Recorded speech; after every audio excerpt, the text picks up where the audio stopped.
নিজেরাও ইনিশিয়েটিভ নিতে হবে, ঠিক আছে না? এমন নিজের বাড়ির মতো আমরা তো করি, আমি তো নিজেও নিজের বাড়িতে করি, তো কিছু ইনিশিয়েটিভ নিয়ে না বাকি তারা করবো, ঠিক আছে? ফ্যামিলি করতে দেয়। আচ্ছা,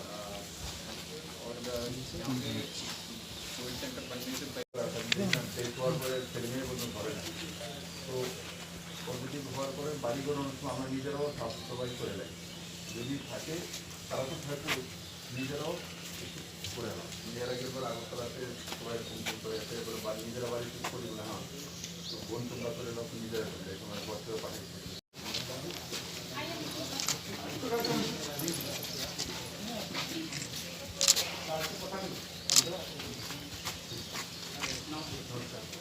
সব ঠিকঠাক আছে তো?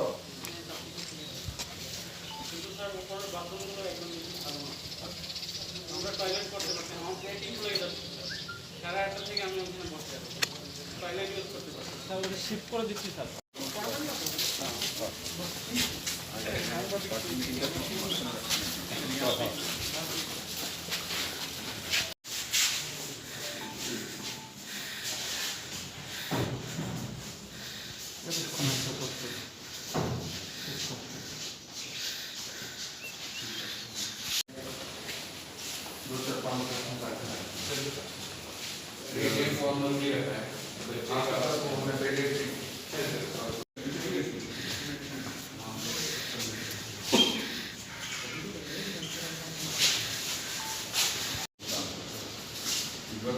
सेंट्रल गवर्नमेंट के गाइडेंस आ गए।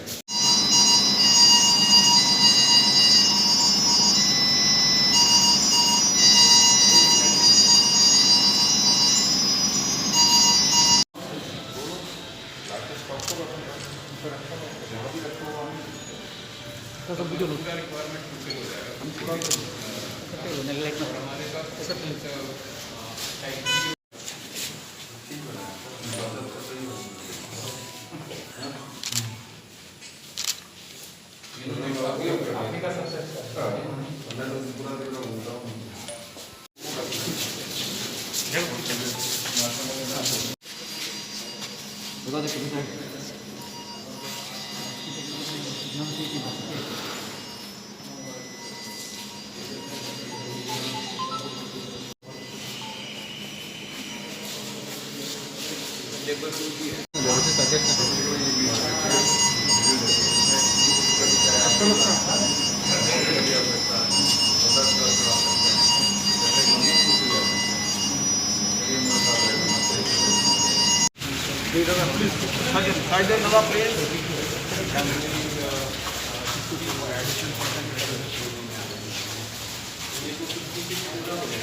लास्ट ईयर हमने अम्बासर पीएचसी को किया था, तो अम्बासर पीएचसी का सर्विस थोड़ा डिस्टर्ब, तो इस बार हमने सोचा कि ये खाली है, करेंगे से बात करके मिल गया, तो उसकी व्यवस्था है।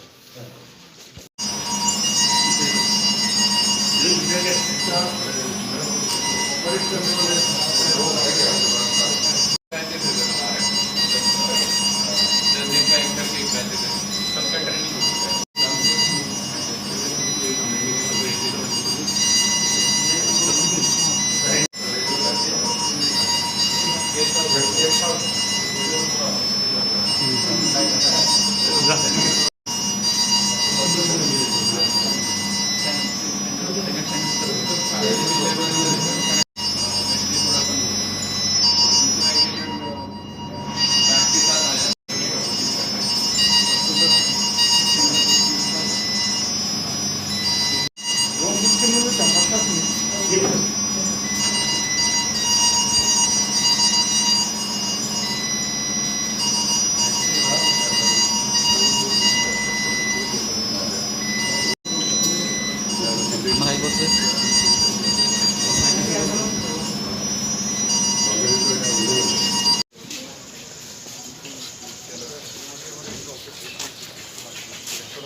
तो वीडियो का रिक्वायरमेंट फुलफिल हो जाएगा।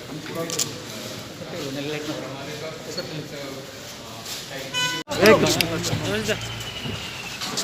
কোভিড কেয়ার সেন্টার এবং ডিস্ট্রিক্ট কোভিড হসপিটাল তো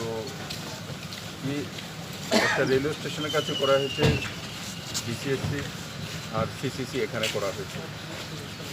তো ওখানে 56 বেড আছে, তার মধ্যে সবচেয়ে বড় বিষয় হচ্ছে 8টি ভেন্টিলেটর আছে ওয়েল এস্টাবলিশড, আর সবই বেড ওখানে অক্সিজেন সিলিন্ডারযুক্ত, না হলে অক্সিজেন কনসেন্ট্রেটর রয়েছে।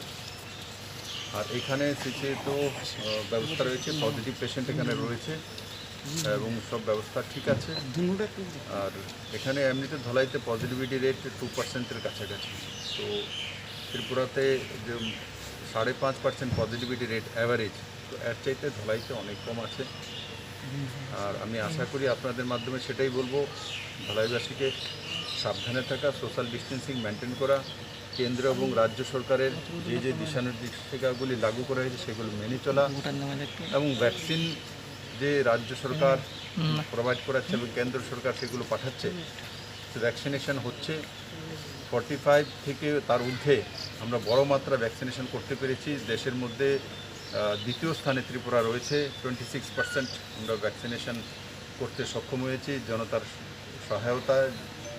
আর তার সঙ্গে সঙ্গে আজকে থেকে 18 থেকে 44 পর্যন্ত যারা রয়েছে তাদের ভ্যাকসিনেশন শুরু হয়েছে, কিন্তু সেটা মাত্রা খুব কম, 15,000 কাছাকাছি আমাদের কাছে এসছে। তার জন্য আমরা একটা প্রায়োরিটি তৈরি করেছি। তার মধ্যে জার্নালিস্টরা রয়েছেন, মানে যারা জার্নালিস্ট পত্রকার রয়েছেন, সাংবাদিক বন্ধুরা তারা রয়েছেন। তার মধ্যে যারা যারা ইলেকট্রিক ডিপার্টমেন্টের অপারেশনে কাজ করে, অফিসে বসে থাকে এরা না, যে অপারেশনে লাইনম্যান, এদের জন্য প্রায়োরিটি থাকবে। হাইকোর্টের যারা স্টাফ আছে, যারা ডেইলি হাইকোর্টে আসা যাওয়া করে, এমন ধরনের স্টাফদের।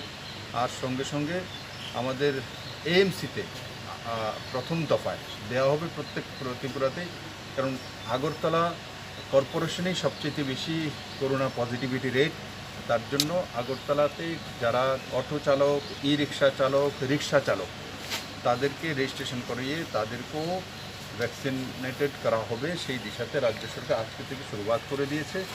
আর বাকি যারা রয়েছে যে 18 বছরের ঊর্ধ্বে, তাদেরকেও কিছু কিছু আজকের দিনে বিভিন্ন সেন্টারে সারা ত্রিপুরার যে চালু করে দেওয়া হবে, কিন্তু প্রায়োরিটিতে যেটা বললাম তাদেরকে রাখা হবে।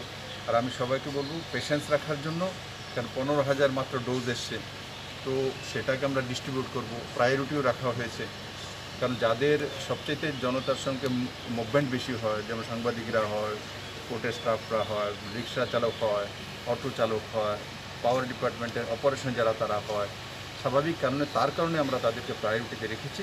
বাকি যারা রয়েছে তাদেরকেও দেওয়া হবে।